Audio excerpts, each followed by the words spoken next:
దేవుని మహోన్నతమైన కృపలో ఈనాటి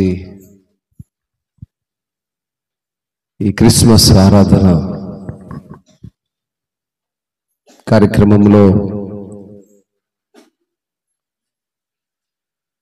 కీర్తన పాడుకొని దేవుణ్ణి మహిమపరిచి కొద్ది నిమిషాలు వర్తమానాన్ని ఇందాము. మన పాటల పుస్తకంలో నుంచి 58వ పాట పాడుకొని అనంతరము కొన్ని దేవుని మాటలు పరిశుద్ధ లేఖనాల నుంచి క్లుప్తముగా ధ్యానం చేసుకొని ముగించుకుందాము.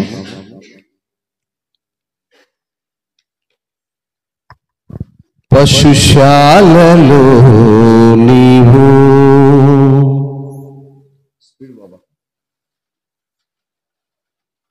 పశుశాలలో నీవు పవలించినావా పరమాత్ముడవు నీవు పసిబాలుడవు కావు పసిబాలుడవు కావు పశుశాలలో నీవు పవలించినావా పరమాత్ముడవు నీవు పసిబాలుడవు కావు పసిబాలుడవు కావు పశుశాలలో నీవు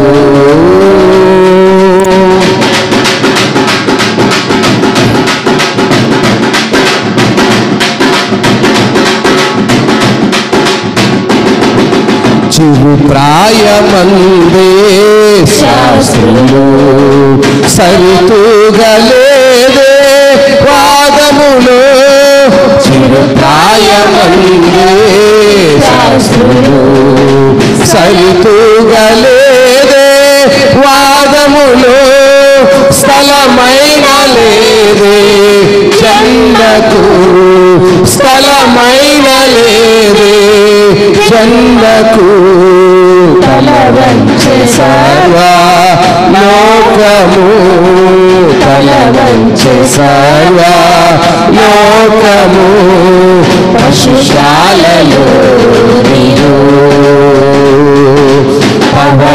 పవలించినావా పరమాత్ముడవు నీవు పసిబాలుడవు కావు పసిబాలుడవు కావు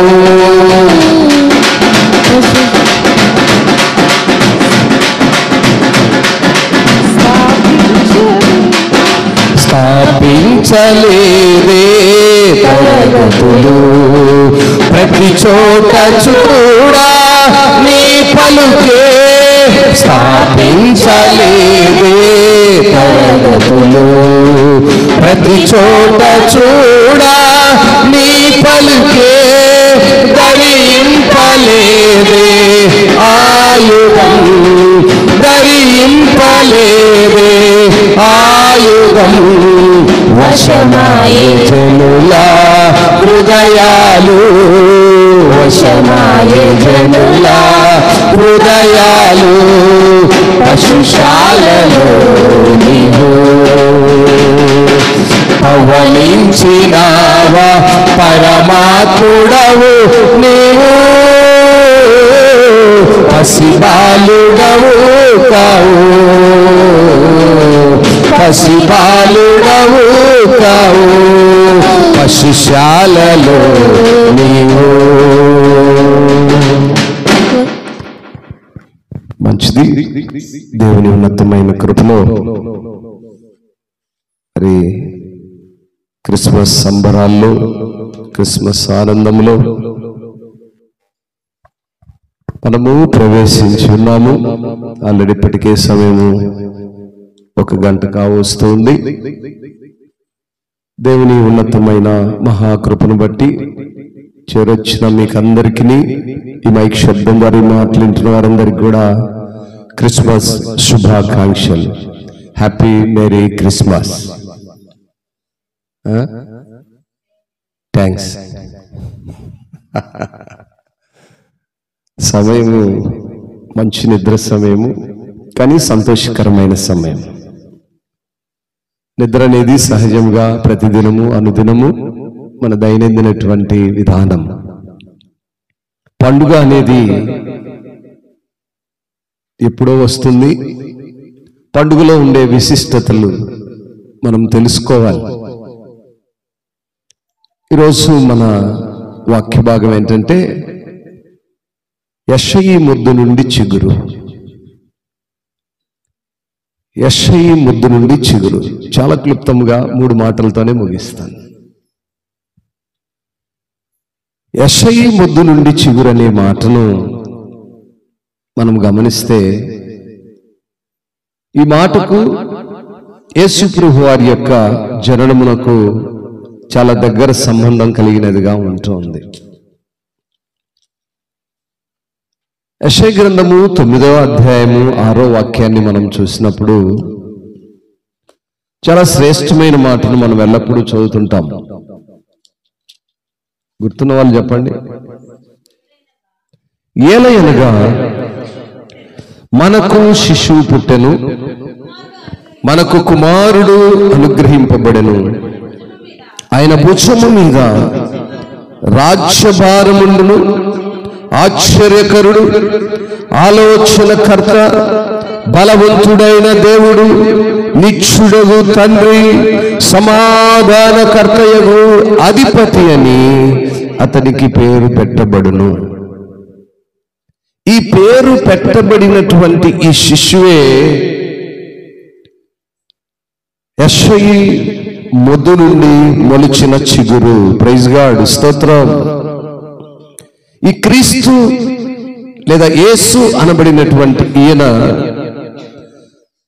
లేఖనముల నెరవేర్పు ప్రకారము ఒక శిశువుగా ఈ లోకములో జన్మించి, ఈ లోక మనుషుల యొక్క భారము ఆయన భుజం మీద ఉంచుకొని, ఆయన ఆలోచనకు కర్తగాను, ఆశ్చర్యకరమైన కార్యాలు చేసేవాడుగాను, బలమైనటువంటి బలము కలిగిన దేవుడుగాను, మహిమ కలిగినటువంటి తండ్రికి కుమారునిగాను, సమాధానమునకు కర్తగా ఈ లోకంలో ఈయన జన్మించాడు. ఈయన జన్మించిన ఈ విధానము ప్రవచనములలో, తండ్రి చిత్తములో 2024 సంవత్సరములకు పూర్వమే ఇది దేవుని తండ్రి యొక్క ప్రణాళికలో ఉన్నటువంటివి ఉద్దేశం. For to us a child is born, to us a son is given, and the government shall be upon his shoulder, and his name shall be called Wonderful Counselor, Mighty God, Everlasting Father, Prince of Peace. ఎంతో చక్కని అద్భుతమైనటువంటి ప్రవచన నెరవేర్పును నెరవేర్చడానికి పుట్టిన ఒక బాలుడు, శిశువు. మనం ఇంకా శిశువుగానే ఆయన చూస్తున్నాం. ఆయన శిశువుగానే ఉన్నాడా? ఇంకా శిశువుగా జ్ఞాపకం చేసుకుంటున్నాం. కానీ ఆయన ఇప్పుడున్నటువంటి ఈ విధానము ప్రస్తుతము శిశువుగా లేడు, ఆయన పెండ్లి కుమారుడుగా ఉన్నాడు. స్తోత్రం, స్తోత్రం. ఆయన శిశువుగా లేడండి, శిశువుగా జ్ఞాపకం చేసుకుంటున్నాం మనం. కానీ ఈరోజు ఆయన ఏమైనాడు? పెండ్లి కుమారుడుగా ఉన్నాడు. పెండ్లి కుమారుడుగా 2024 సంవత్సరముల క్రితము శిశువుగా పుట్టిన ఈయన లేఖనాల్లో ఏమైతే రాయబడి ఉన్నాయో, రాజ్యభారములు, మనుషుల భారములు, ఆయన మోయవలసినటువంటి బాధ్యతలను ఎరిగిన వాడుగా శిశువు నుంచి తన యొక్క దినములు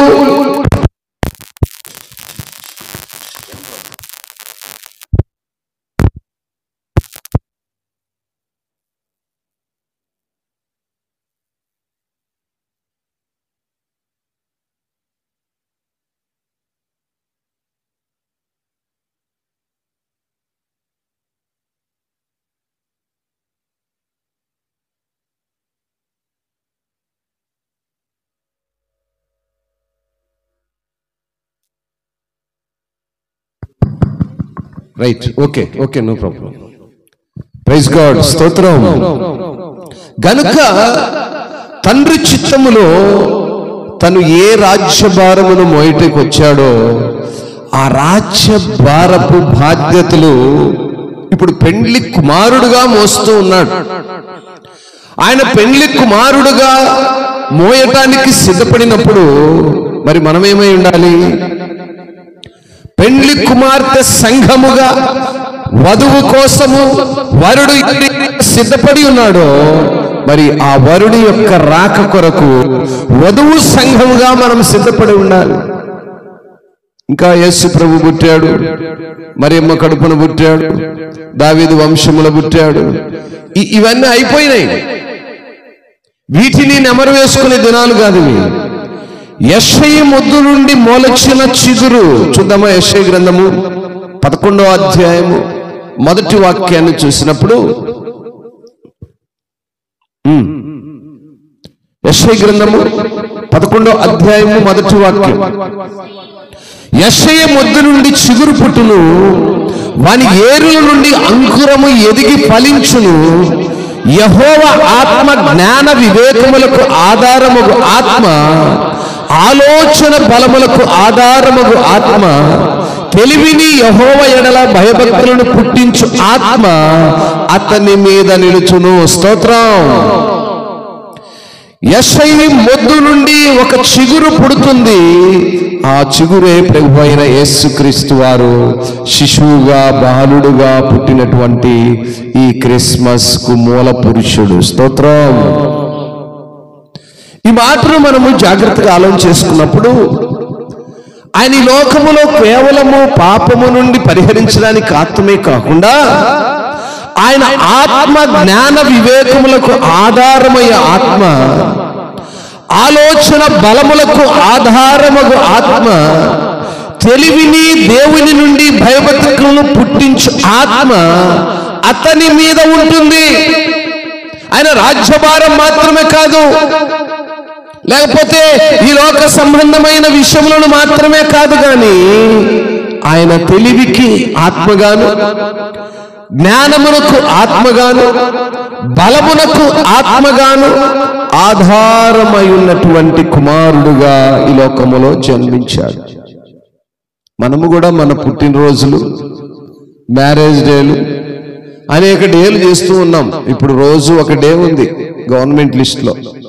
మదర్స్ డే, ఫాదర్స్ డే, చెల్లెల్స్ డే, బామర్దర్స్ డే, అక్కల్స్ డే, ఎయిడ్స్ డే, రోగాల డే, ప్రతిరోజు ఒక డే ఉందండి.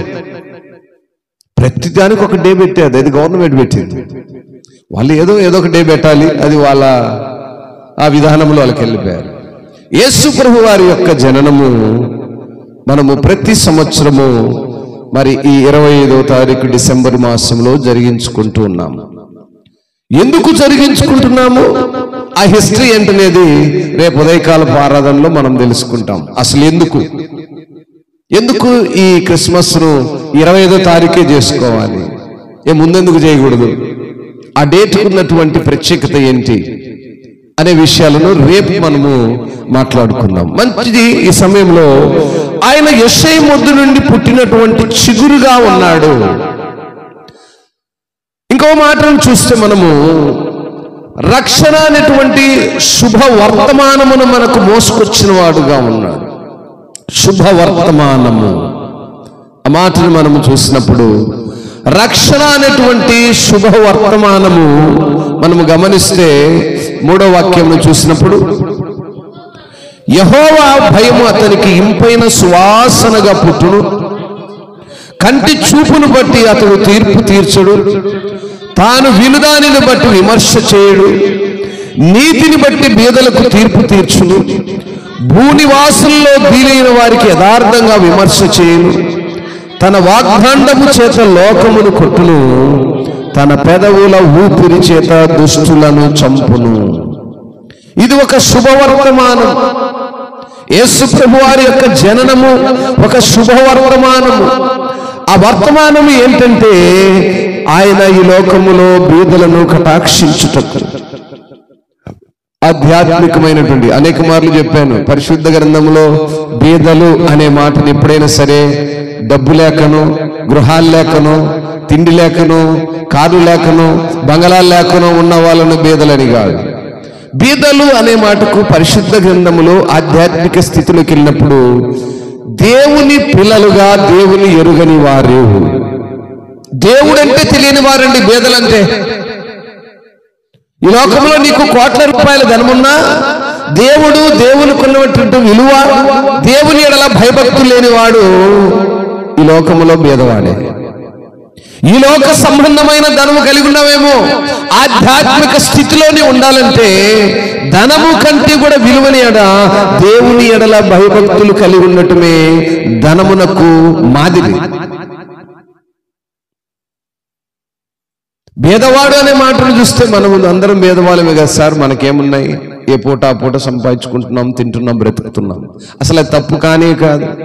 దేవుడు మనకిచ్చినటువంటి విధి, అది మనము చేసుకున్నటువంటి శాపమే. అది దేవుడు మనల్ని ఉన్నతమైన స్థితిలో ఉంచాలని ఆశపడ్డాడు.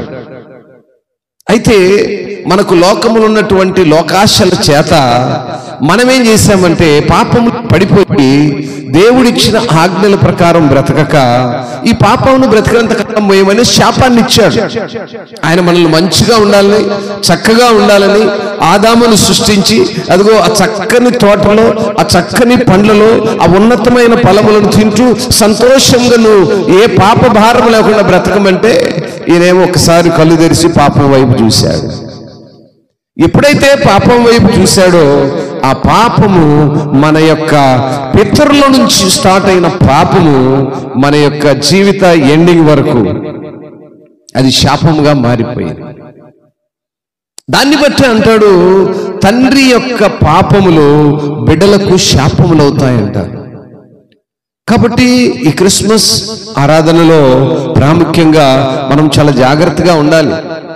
మన పాపాలు, మన నిందారహితమైనటువంటి జీవితము మన బిడ్డలకి శాపాలు కాకుండా చూసుకోవాలి. ఆనాడు ఆదాము మన ఫోర్ ఫాదర్స్ పితరుడుగా, అబ్రహాము, ఇస్సాకు, యాకోబులకు తండ్రిగా ఏ రీతిగా ఈ యొక్క సృష్టి ఆరంభములో మూల పురుషుడుగా పుట్టాడో అక్కడి నుంచి ఆరంభమైన పాపం అనేది యేసుక్రీస్తు ద్వారా అది కడిగి వేయబట్టుకు తండ్రి తీసుకున్న ఒక నిర్ణయము.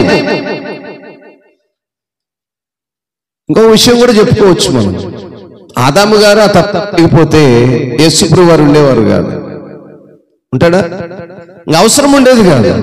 పాపం అనేది లేనప్పుడు పాపమును పరిహరించడానికి ఈయన ఒక మరి అద్వితీయ కుమారునిగా ఈ లోకంలోకి రావాల్సిన అవసరం ఉండేది కాదు. కనుక నా ప్రియ దేవుని సంగమా, ఇది ఒక రక్షణ శుభవర్తమానము. మూడో మాట ఏంటంటే యేసును గురించినటువంటి సాక్ష్యము. ఒక మాటను చదివి వాక్యాన్ని ముగించుకుందాం. యోహాను సువార్త 3వ అధ్యాయము 33వ వాక్యాన్ని చూస్తే, ఆయన సాక్ష్యము అంగీకరించిన వాడు దేవుడు సత్యవంతుడను మాటకు ముద్ర వేసి ఉన్నాడు. ఏలయనగా దేవుడు తాను పంపిన వానికి కొలత లేకుండా ఆత్మను అనుగ్రహించును గనుక ఆయన దేవుని మాటలే పలుకున్నాడు. తండ్రి కుమారుణ్ణి ప్రేమించుచున్నాడు గనుక ఆయన చేతికి సమస్తము అప్పగించి ఉన్నాడు. కుమారుని యందు విశ్వాసం ఉంచువాడే నిత్య జీవము గలవాడు. కుమారునికి విధేయుడు కానివాడు జీవము చూడడు గాని దేవుని ఉగ్రత వాని మీద నిలిచిండును. ఇది యోహాను గారి యొక్క మాటలలో యేసు ప్రభువారిని గురించినటువంటి సాక్ష్యం. తండ్రి ఎడల మనం ఎప్పుడైనా సరే విధేయత చూపిన వారముగా ఉండాలి అంటే కుమారుణ్ణి అంగీకరించిన వారముగా ఉండాలి. యేసు ప్రభువారిని మనం అంగీకరించి ఆయనను ప్రేమించి ఆయన చేతికి అప్పగించబడిన మనము కుమారుని యందు విశ్వాసం ఉన్న వారు అయితేనే, ఆ కుమారుని వల్ల విధేయత కనపరవలసిన వారు అయితేనే దేవుని యొక్క ఉగ్రత నుంచి తప్పించబడతాము. గనుక యేసు ప్రభు వారి యొక్క జననము మనను ఉగ్రత నుంచి తప్పించే ఒక సాక్షార్థమైనటువంటి మాటగా కనిపిస్తూ ఉంది. కనుక ప్రియులారా, మన యొక్క పండుగ దినాలను ఈ రీతిగా వెళ్ళవచ్చుకుంటున్నప్పుడు దేవుని ఉద్దేశాలను ఎరిగిన వారంగా ఉండాలి. కేవలం పండుగలు మాత్రమే చేస్తే సరిపోదు. యేసు ప్రభువు వారు పుట్టాడు పుట్టాడు పుట్టాడు ఎన్ని రోజులు పుడతాడు? పుట్టినోడు పుట్టిలాగానే ఉండడుగా. ఏమండి, బాలుడుగా పుట్టినవాడు బాలులాగానే ఉంటాడా? దినములు సరిగే కొద్దీ తన యొక్క వయస్సు పెరుగుతూ ఉంది. 2024 సంవత్సరాల క్రితం ఆయన పుట్టినప్పుడు ఇప్పుడు ఆయన వయసు ఎంత ఉంటుంది? క్యాల్కులేట్ అయ్యాలి, నాకు తెలియదు. అప్పుడు 2024 సంవత్సరాలు ఉంటుంది అంతేగా. మరి అంత వయసు కలిగిన మనిషి బ్రతుకున్నాడు అనుకో, ఇప్పుడు ఆయన్ను చూడాలన్నా ఊహించుకోవాలన్నా ఎలా ఉంటుంది చెప్పండి. కనుక దేవుడు బాలుడుగా పుట్టాడు. యేసు ప్రభు వారిని తండ్రి మనకు కుమారునిగా ఇచ్చాడు. ఆ కుమారుడు పెరిగి పెద్దవాడయ్యి ఈరోజు వధువుగా సిద్ధపడవలసిన మన కొరకు వరుడుగా పరమందు ఆసీనుడై ఉన్నాడు. ఆ మధ్యాకాశపు వివాహమునకు ఆయన ఎప్పుడైనా రావచ్చు. గనుక సిద్ధపాటు కలిగినటువంటి పండుగలు మనం ఆచరించాలి. పండుగలు పేరుకు మాత్రమే, ఏదో క్రమం కొరకు మాత్రమే కాకుండా ఆ పండుగలో ఉన్నటువంటి అనేక సంగతులు మనం నేర్చుకునే వారముగా, ఆ రీతిగా అనుసరించి నడుచుకునే వారముగా ఉండలాగున దేవుడి మాటలు దీవించి ఆశీర్వదించునుగాక. చిన్న ప్రార్థన చేద్దామా? పరిశుద్ధుడా, దయగల తండ్రి, నీ ఉన్నతమైన నామాన్ని బట్టి వందనాలు. యెషయి మొద్దు నుండి చిగురు చిగురించును. ఆ చిగురించే చిగురే యేసు ప్రభు వారు. ఆ యేసు ప్రభు వారి యొక్క జననమే ఈ లోకములో ఉన్నటువంటి మనుషుల యొక్క బాధ్యతలను, బరువులను మోయుటకు, తండ్రి చిత్తమును నెరవేర్చుటకు, ప్రవచనముల నెరవేర్పును నెరవేర్చుటకు ఈ లోకమునకు 2024 సంవత్సరములో, మరి ఇన్ని సంవత్సరములకు పూర్వమే ఆయన జన్మించి, బాలుడుగా జన్మించి, పరమందు చేర్చబడి, వధువుగా సిద్ధపడి, వరునిగా ఈ లోకంలోనికి రావడానికి ఆయన యొక్క ఉన్నతమైన తండ్రి ప్రేమను ఏ రీతిగా కనపరచబడి ఉన్నాడో, ఏ రీతిగా తండ్రి చిత్తమునకు లోబడి ఉన్నాడో ఈ వాక్య భాగం ద్వారా మనం నేర్చుకున్నాం. అవును దేవా, పండుగలు దినములు అనేకం జరుగుతున్నాయి. యేసు ప్రభు వారు పుట్టారని మాత్రమే వింటున్నాం. ఆయన ఎందుకు పుట్టారు? ఎప్పుడు పుట్టారు? ఆయన పుట్టినది మొదలు ఇప్పుడు ఎలా ఉన్నాడు? ఏ ఉద్దేశాలు ఆయన కలిగి ఉన్నాడనే విషయాలను కొన్ని మాటలు మేము మీ ద్వారా నేర్చుకున్నాం. ఇంకా కొన్ని మాటలు మిగిలినవి ఆయన మీ చిత్తమైతే పగటి కాలపు ఆరాధనలో మీరు మాతో మాట్లాడండి. శ్రేష్టమైన సంగతులు మాకు నేర్పించండి. నూతనమైన విషయాలు మాకు నేర్పించండి. మరియమ్మ గర్భమున యేసు ప్రభు పుట్టినాడు అనేటువంటి కేవలము మాట మాత్రమే కాదు, కానీ ఆ పుట్టుకలో ఉన్న విశిష్టతను, అనేకమైన లోతైన విషయాలు మాతో మాట్లాడమని, ఇంతవరకు మీరు మాట్లాడిన ప్రతి మాటను బట్టి మీకు స్తోత్రాలు చెల్లిస్తూ యేసు ఘనమైన నామములో ప్రార్థించి ఈ యొక్క విన్నటువంటి ప్రతి మాటను మా జీవితాలకు అన్వయించుకున్నాము తండ్రి. ఆమేన్.